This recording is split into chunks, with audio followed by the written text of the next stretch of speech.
All right, so if you see this numerical, the question is which of the two diode is forward biased or reverse biased.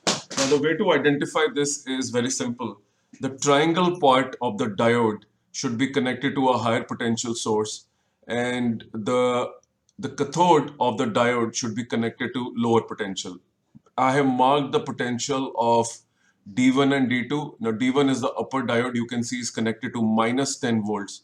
And the diode D2, the triangle is connected to higher potential. So you can easily decipher that the diode D2 is forward biased and diode D1 is reverse biased. Just first look into the triangle and see whether the triangle is connected to a higher potential source or a lower potential source. In this case, B is at 0 volts and A is at minus 10 volts, which means B is at higher potential than A, and therefore the diode D2 is forward biased, and diode D1, the triangle is connected to the